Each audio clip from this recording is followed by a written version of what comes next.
कक्षा 11 को business studies अन्तर्गत विभिन्न अर्गनाइजेसनहरूको बारेमा पढ्ने क्रममा आज हामी कोअपरेटिभ्स अर्गनाइजेसन यानि कि सहकारी सङ्गठनको बारेमा डिस्कस गर्दैछौँ। अब हामी सहकारी सङ्गठन भनेको के हो त्यसलाई डिफाइन गर्छौँ। सहकारी सङ्गठन हामीले सुनिराखेकै शब्द हो।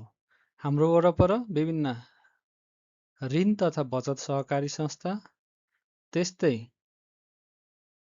दुग्ध सहकारी संस्था, त्यस्तै कृषकहरूको कृषि सहकारी संस्था भन्ने हामीले सुनिराखेका छौँ। सहकारी संस्था भनेको त्यस्तो खालको व्यवसाय हो जहाँ सदस्यहरू सामान्यतया सानो सानो पुँजी भएका सदस्यहरूले आफ्नो समुदायको वा आफ्नो समूहको सामूहिक हितको लागि व्यवसाय सुरु गर्दछन् र त्यो व्यवसायमा सामूहिक लगानी पनि गर्दछन् र त्यो व्यवसायले उत्पादन गर्ने वस्तु तथा सेवा उनीहरू आफैले कन्ज्युम पनि गर्छन्। त्यसैले यहाँ चाहिँ नाफा कमाउने उद्देश्य भन्दा पनि आफ्नो सहकारीका सदस्यहरूको आवश्यकता पुरा गर्ने, उनीहरूको हितमा काम गर्ने, उनीहरूलाई आर्थिक अवसर दिने उद्देश्यका निम्ति चाहिँ सहकारी संस्थाको निर्माण भएको हुन्छ। एउटा कृषि सहकारीले के गर्छ?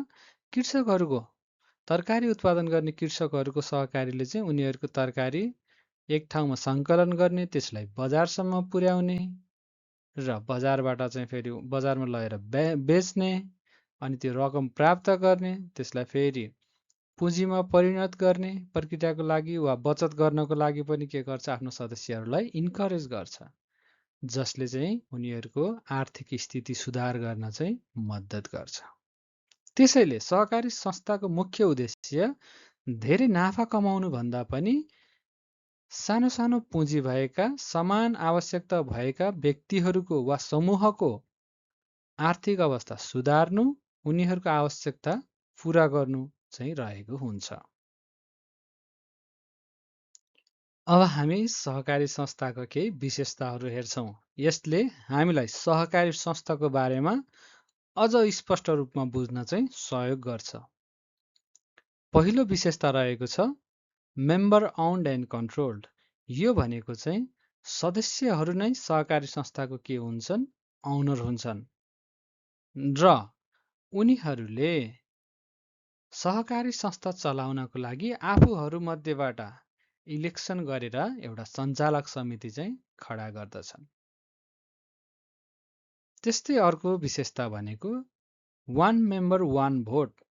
कम्पनीहरूको केसमा के हुन्छ भन्दा कुनै सेयर सदस्यसँग जति धेरै सेयर सङ्ख्या छ, जति धेरै उसले चाहिँ सेयर किनेको छ, उसँग उति धेरै चाहिँ उसको के हुन्छ?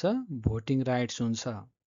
तर सहकारी सङ्गठनको केसमा कसैले थोरै सेयर वा धेरै सेयर किनेको किन नहोस्, उसको चाहिँ प्रत्येक व्यक्तिको, प्रत्येक सेयर सदस्यको वा सहकारी संस्थाको सदस्यको चाहिँ एउटा सदस्यले एउटा मात्र भोट हाल्ने अधिकार हुन्छ। त्यस्तै सहकारी संस्थाको अर्को विशेषता रहेको छ भोलुन्टरी एन्ड ओपन मेम्बरसिप। सहकारी संस्थाको सदस्य बन्नको लागि व्यक्तिहरू आफ्नो इच्छाले त्यस सहकारी संस्थाको सदस्य बन्न सक्छन् र उनीहरूले चाहिँ त्यो सहकारी संस्थाबाट पाउने सेवा सुविधाहरू चाहिँ लिन सक्छन्। जस्तै बचत तथा ऋण सहकारी संस्थामा सदस्य बन्नको लागि निश्चित अमाउन्ट तिरेर उनीहरू सेयर सदस्य बन्न सक्छन् र त्यस सहकारी संस्थाले प्रदान गर्ने बचत खाता खोल्ने सुविधादेखि लिएर ऋण लिने सुविधा पनि उनीहरूले चाहिँ के गर्न सक्छन्? प्राप्त गर्न सक्छन्। त्यस्तै अर्को रहेको छ service motive, not profit motive.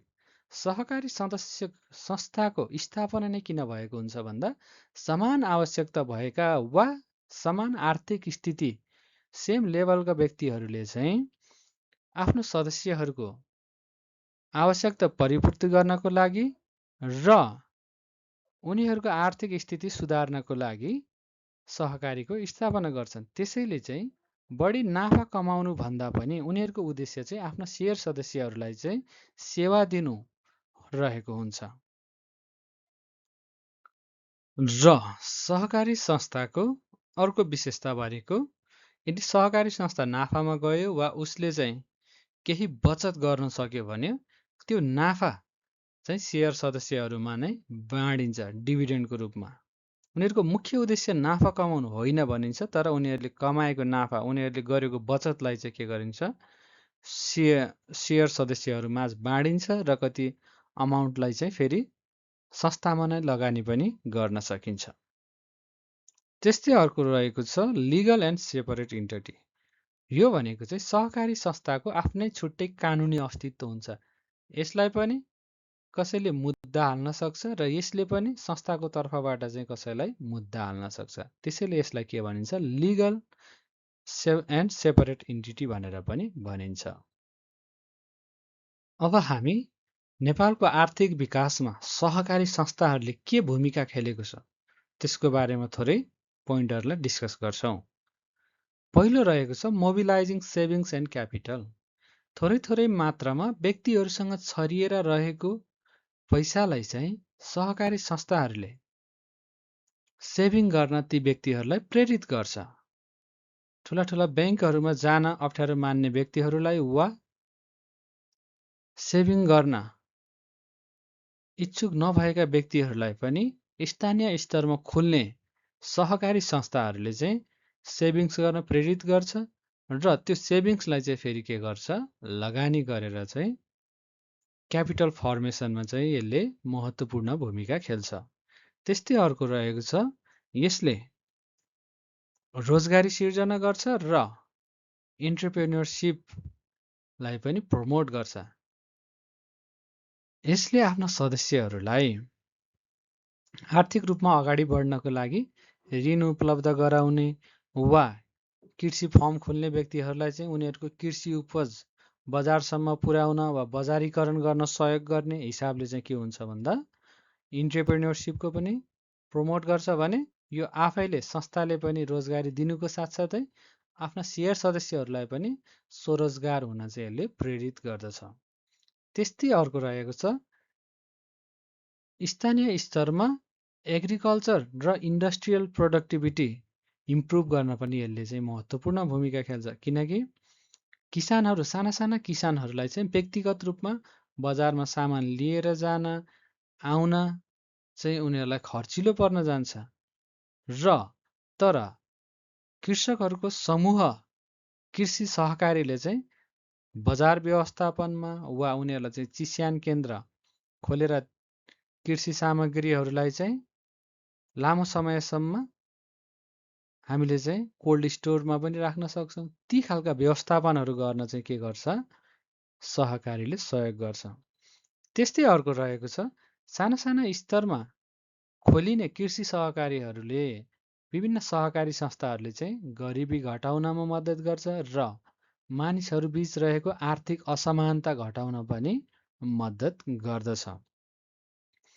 त्यस्तै छ कृषि सहकारी संस्थाहरू चाहिँ विभिन्न समुदायमा, विभिन्न ठाउँहरूमा लोकल स्तरमा खोलिने हुनाले, स्थानीय स्तरमा खोलिने हुनाले चाहिँ यिनीहरूले चाहिँ त्यो ठाउँलाई माथि ल्याउन धेरै मद्दत गर्दछ र आर्थिक विकासमा चाहिँ यसले महत्त्वपूर्ण भूमिका खेल्छ। त्यस्तै अर्को रहेको छ यसले चाहिँ यसका सेयर सदस्यहरूको चाहिँ वित्तीय साक्षरता अर्थात् फाइनान्सियल लिट्रेसी पनि बढाउँछ। किनकि यसले चाहिँ कसरी पैसा चलाएर आम्दानी गर्न सकिन्छ, कसरी चाहिँ बचत गर्न सकिन्छ, कसरी चाहिँ सानो सानो बचतले पनि हामीलाई ठुलो सेभिङ गर्न मद्दत गर्छ र त्यसलाई हामीले इन्भेस्ट गरेर आम्दानी गर्न सक्छौँ भन्ने कुरा चाहिँ सिकाउँछ। यसले चाहिँ विभिन्न ट्रेनिङहरू पनि दिन्छ, विभिन्न समयमा आफ्नो सदस्यहरूलाई चाहिँ फिल्ड भिजिट पनि गराउँछ। त्यसैले चाहिँ सेयर सदस्यहरूको वित्तीय साक्षरता बढाउन र वित्तीय अनुशासन बढाउन पनि यसले चाहिँ के गर्छ, इन्करेज गर्दछ।